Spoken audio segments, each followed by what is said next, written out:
Hi guys, this is Gun and today we're going to talk about something जिसके साथ हम लोगों को, हम teenagers को तो especially बहुत ज़्यादा struggle करना पड़ता है, and that is confidence issues. In this video I'm going to be telling about 3 steps to gain that ultimate confidence.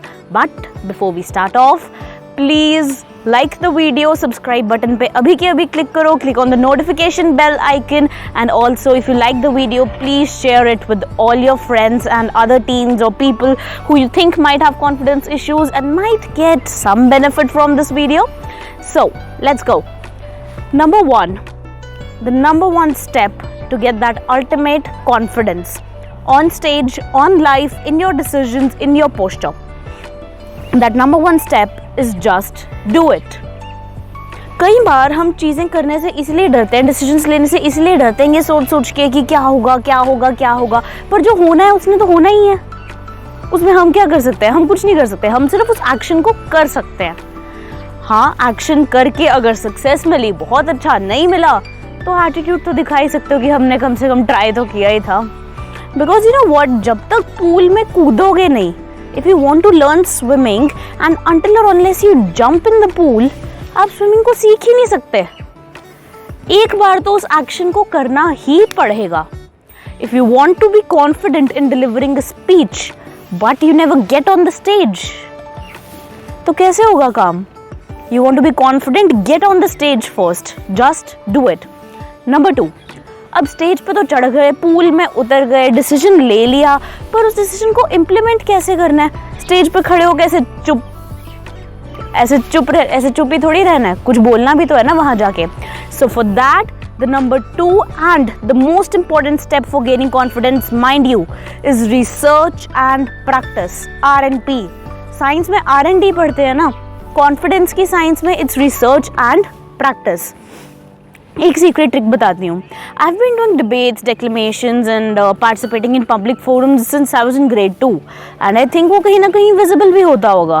Because I do not right what I speak, I just speak it on the spot because I know what I am talking about. That is the research I am talking about. जब आपको कोई speech present करनी है या कोई decision ही लेना है life का, that decision should be backed by solid research. लोगों से बात करो. There's internet always. Search on the internet. Look at what other people did in those circumstances, and then decide what you want to do. It's like आप cricket pitch पे आ गए, पर आपको rules ही नहीं पता. जब आपको रूल्स ही नहीं पता, जब आपने रिसर्च ही नहीं की हुई, तो क्रिकेट पिच पे आके भी क्या करोगे? Ultimately, nothing. And as I was talking about that, I've been participating in competitions since I was very young. The thing is कि इतने सालों में आज तक मेरे साथ एक भी बार ऐसा नहीं हुआ that I gave my speech flawlessly without forgetting even a single time. So no, कि ये जो स्टेज पे भूलने की बीमारी होती है ना, ये सबको होती है. Even people who are so practiced with giving speeches and what not, वो भी स्टेज पे भूलते हैं. पर मोस्ट ऑफ द टाइम्स हमें पता नहीं चलता कि वो भूल गए हैं. अगर मैं अपनी ही बात करूं, very honestly, I am saying this with 100% transparency, I have not had even a single instance जहां पे मैं अपनी स्पीच स्टेज पे जाके ना भूली हूं. ठीक है, एक भी नहीं. But at the same time, इतने सालों से एक इंस्टेंस ऐसा भी नहीं हुआ जब ऑडियंस को पता चल गया हो कि मैं भूल गई हूँ. कभी नहीं पता चलता. Because at the end of the day I know what I am talking about.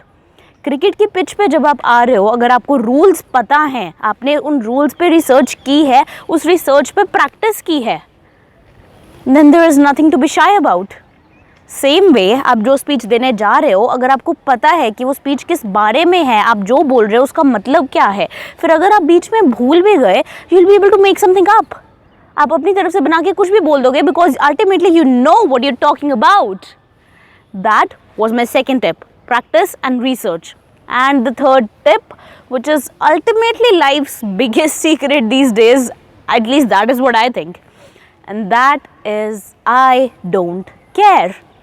अब स्पीच दे दी, डिसीजन ले लिया, क्रिकेट पिच पे चढ़ गए, स्विमिंग पूल में कूद गए, बट आसपास के कुछ लोग ऐसे होते हैं ना जो डिमोटिवेट करते हैं like you giving a speech, कोई खड़ा हो के तालियां मारने लग जाए, वाह भाई वाह कितनी अच्छी स्पीच दे रहे हो, and mind you he says this sarcastically. और आप क्रिकेट खेल रहे हो, फिर कोई बॉलर ऐसा आ जाए दैट ये कौन नया लड़का आ गया, इसे तो मैं 2 मिनट में आउट कर दूंगा. या even if I talk about in the here and the now, मैं यहाँ पे खड़ी हूँ, ये वीडियो रिकॉर्ड कर रही हूँ, मेरी सोसाइटी के सारे guards and all the house helps, they are roaming around since it's quite early in the morning and they are all staring at me कि ये लड़की पागल हो गई है, पता नहीं क्या करी जा रही है. But the deal is, why should I care what they think? मुझे पता है मैं कुछ गलत नहीं कर रही हूँ. I am just recording a video for you guys to see. I am not committing a crime. So why should I care whether they are all staring at me और not? They can stare all they want. I don't give a damn. This is the attitude we all need. अगर कोई खड़े होकर आपको criticise करने लग जाए, no कि वो इंसान आपसे बेहतर नहीं है. We only need to listen to people who are better than us. And that is why आपके सामने जो खड़ा है, पहले समझो कि वो जो एडवाइस दे रहा है उस आपके काम की है भी है कि नहीं है. If he is just spouting random stuff जो आपके किसी काम का ही नहीं है, देन डोंट पे अटेंशन. क्योंकि वो नीचे बैठा है स्टेज पे, आप खड़े हो. At that time you are the leader. You need not care what he is saying, what he is thinking. Let him go. दुनिया जाए भाड़ में. Have an I don't care attitude. And with this, let's quickly revise the 3 ways we have learned today. Number 1, just do it. Number 2, practice and research, or research and practice in that order. And number 3, I don't care. That's it for today, my friends, and remember, getting confidence in your decisions in your life on the stage are ultimately parts of that same huge spectrum which is called confidence. एक बार confidence आ गया, I swear life जीना बहुत easy हो जाता है, because you stop regretting the things you do. That's it for today, and remember, like the video, subscribe button पे click कर दो, click on the notification bell icon, and of course share it as much as you like or as much as possible, please. Goodbye, this is Gun signing off for the day.